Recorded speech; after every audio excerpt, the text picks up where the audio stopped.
I want your husband out of the spare bedroom and back in there with his wife. I can't live like this, Sally. No. My God. You have become hard, Sally. I like to think I've matured. Matured? Look, Bernard, I'm awfully sorry, but I really don't feel up to sparring with you just now.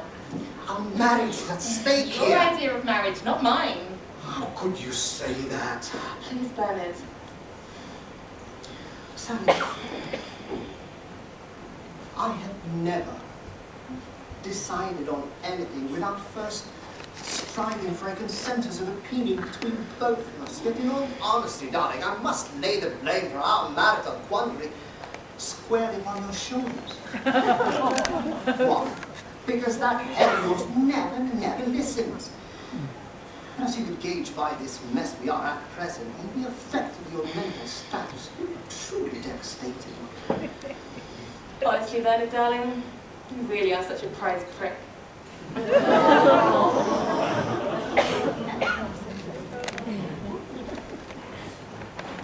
Where are you going? To the kitchen, is that all right? I'm not having browbeating Geraldine. Sally, have you and that woman developed some sort of relationship? Yes. That's wonderful. I mean, darling, you know me well enough. I mean, I'm not a monk. If two women wishes to know each other intimately, and these two women are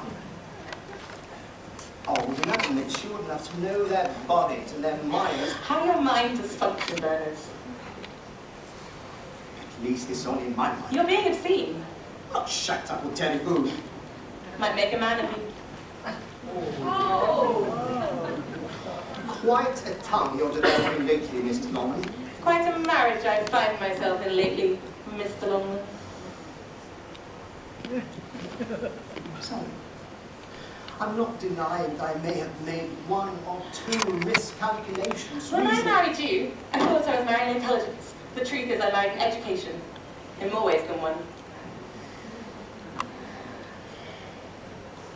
Darling, do you want me to move out? If you want me to move out, just say the word, darling, just say the word. I'll have to discuss it with Geraldine. Geraldine! Please, Bernard. You're going to discuss your husband's presence in your life with a complete stranger! You can hardly refer to someone you spent the last 4 months with, copulating with, right, left and centre, as a complete stranger, Bernard. I had your permission! You programmed me to receive my permission.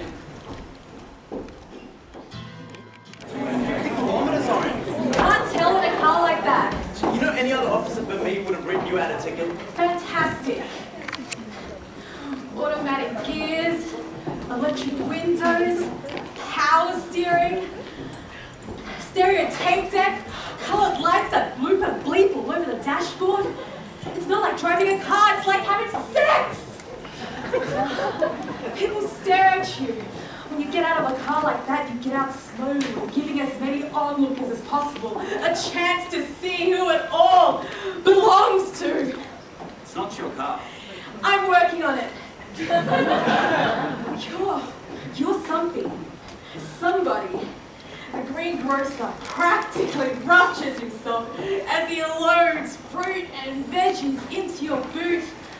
I was actually smiled and waved at by a bus driver. And getting petrol. Oh, getting petrol is like the Queen asking for a champagne glass to be refilled again and again. Those flaming pipe dreams again. This flaming pipe dream is parked in a double garage, not 40 flaming feet from here. Geraldine, Say that the closest that you would ever get to a big, flash, expensive car is writing out a ticket for the one that I've been speeding in. who'd ever believe that she was green as grass when we first met? Huh? So innocent as a newborn babe, wide-eyed and full of thanks. You know, you were actually full of thanks the first time that we shacked up together. Oh, Terry, I didn't think it was going to be like that. Terry, thank you for being so kind and so understanding. Terry, it's made me love and respect you more and more. And now look at you. And I should be showing nothing but eternal gratitude to this big, strong, generous male for launching me so smoothly into this rip-snorting world of the flesh. You know, the wrong guy could have turned you bitter for the rest of your life. When the truth is that the right guy has turned me bitter for the rest of my life. But I was good to you. I was decent to you. I made you this warm-blooded lover that you are now, and you just expect me to stand aside and watch you hand it out like minties? If I am good sex, it is because I was born good sex. And you certainly had no part to play in my birth. The sheer bloody arrogance of you men. As if we're just dumb animals waiting for you to teach us the tricks of the trade with flicks of the whip, stirrups and saddle and lumps of sugar. Since when do you know my body better than I do? I used to make you want me so bad, you used to cry. You used to cry. Oh, Terry. Terry, I don't care what it is that you do to me.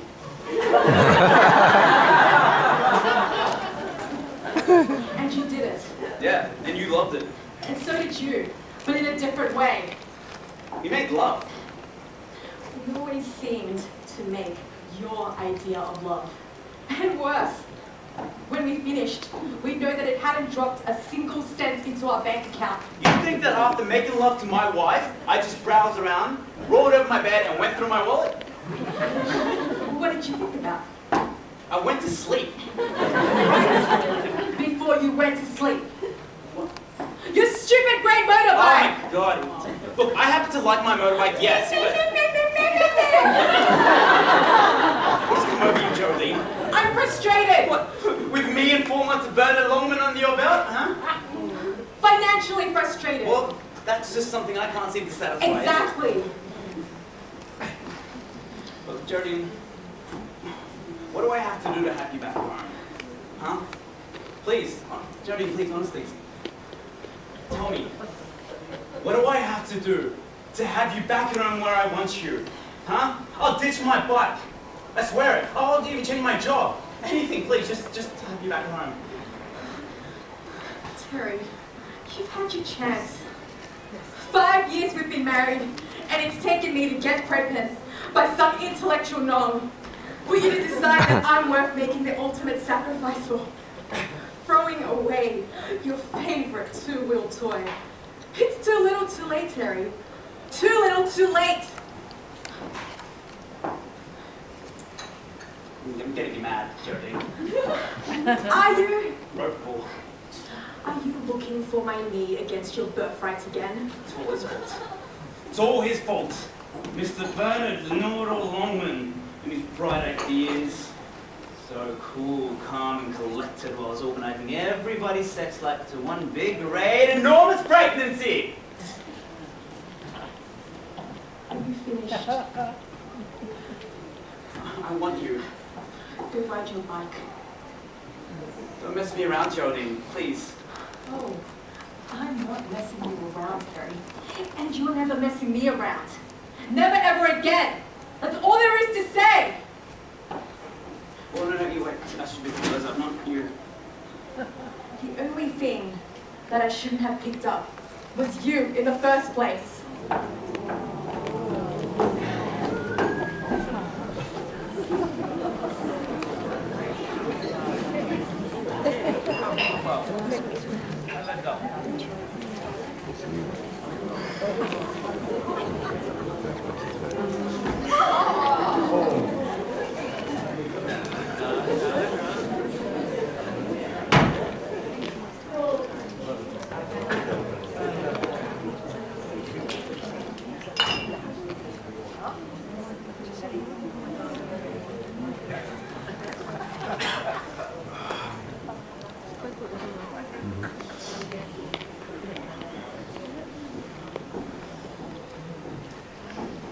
doing here? Don't tell me you decided to move in as well.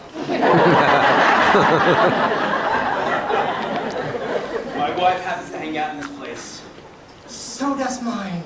Well, I'm not interested in yours. You were once. Not quite as regularly as you were with mine. That, I promise you, is a thing in the past. Ooh, bloody Ray. Well, where is she? She's in there. Then please be so kind as to go to her, speak your piece, and leave. I'd love to damage you first. Wouldn't even take the crash helmet. Probably would even dent you without your crash helmet. This whole shambles is your doing. And I suppose my wife's condition was something she picked up after sleeping with a tooth under her pillow. Oh, no, you're not sidetracking me with that bullshit again.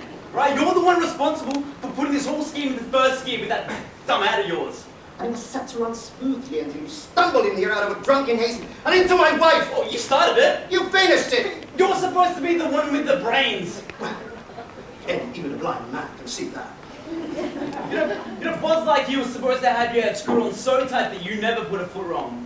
You know, an intellectual type, a solicitor, all clued up and gargling 10-letter words, morning, noon, and night. Is someone a nom like me supposed to look up to for smooth advice?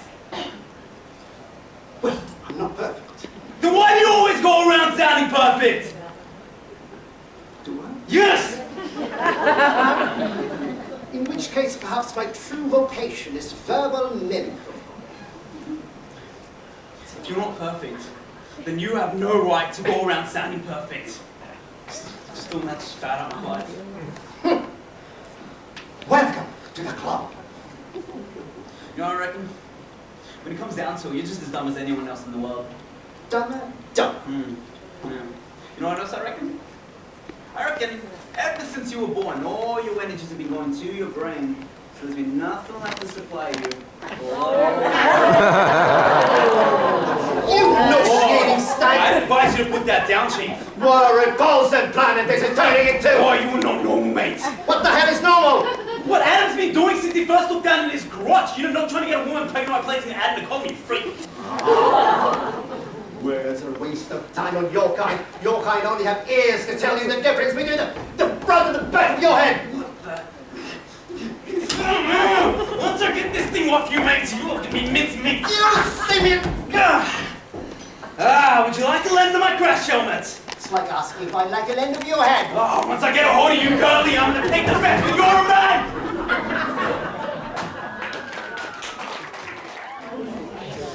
I've got stacks and stacks of time. Are you hungry? No, thank you. My offer still stands. I don't want your baby. I don't want it either. That's your problem. Well, I'm only going to put it up for adoption once it's born. It's not for me. I don't want it in its Terry's or Bernard's. I don't want anything that reminds me of them. Have you seen anything at all about it? Not for weeks. Terry still pesters me every now and then when I bump into him on the road. But ever since Bernard's moved out, he's disappeared into thin air. Turns out judging all men by Bernard is awfully depressing. He's a mistake that you're just going to have to live up to, Sally. As I have with Terry. Hell.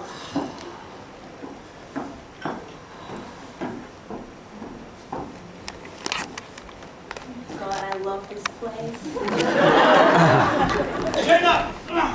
Straighten up! What now? I found him shouting, cursing at a taxi driver around the corner from here. Hoodlums! He's only standing up. Hoodlums! You figured the only decent thing to do was to drop him off here. Well, he did live here once. And I figured he's probably on his way if he was in a taxi around the corner, so... Hoodlums! Take him down to the police station. Book him for foul language or drunken backseat driving or being born the public menace that he is. We don't want him here. You speaking for Sally as well? You bet I am. A drink! A drink! My virginity for a drink! Can you please just go away and take this mess with you? Bernard? Terry shoved him in. So much for the triumph of mind over matter. You don't mind, and I don't matter. Oh, you are coherent then. My faculties are simply enduring a trial by fire, Walter. Once they pass the test, I am to become the unfettered intellect, the perfect brain immortally preserved in alcohol. My husband. But never your satisfactory lover. Well, I should probably get him out of here, hey? You can't do anything. The story of my sex life. And for proof, we need no go further. What happened, Sally? The baby was stillborn over 2 months ago, Ben. Stillborn? Over 2 months ago. Are you right now, Sally? I'm all right now, Bernard. I didn't even know you had... It's hardly the sort of thing your academic mind concerns itself with. Oh, Sally. What can I say? What can I say? Propped up in a maternity ward, surrounded by the sights and sounds of mothers and their babies, and my own pathetic incompetence at experiencing what all around me seems so perfectly natural. It's hardly the most invigorating time of my life, but I'm learning. If at first you don't succeed, try again. Interested? What? Then try again. You mean again? That's what I said. Sally, why don't you lie down for a second? I'm planning to.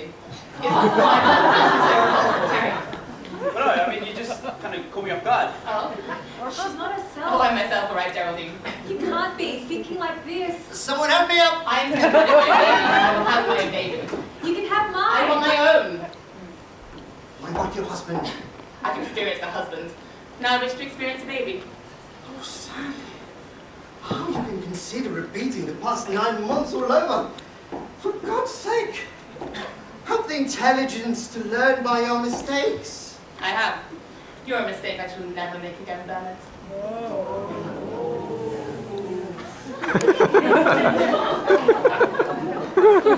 Well, Terry? Don't look at Geraldine for guidance. You're on your own now, as is my husband. And this is an all-female abode. I'm making you nothing more than a business proposition. $100. Admittedly, it's not up to Geraldine's original fee, but you're a man. A few moments of pleasure for you adds up to 9 months of hard work for a woman. Geraldine? Don't I have any say in this at all? No, you don't. Say something, Geraldine, please. As Sally said, you're on your own now. I've got half a mind to do it just to teach you a lesson. Liar. You'd love to do it. Like any man. For nothing. $500. There's no love involved, Geraldine. Bloody marvelous. I knew you'd understand, darling. I'm warning you, Geraldine. Money for jam.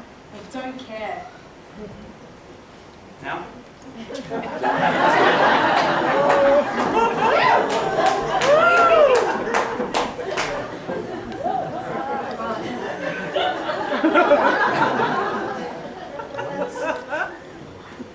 Life goes on. On. Animals!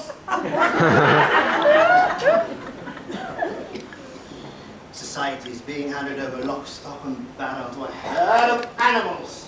It won't be long before sex is all the magic and mystery of regular bowel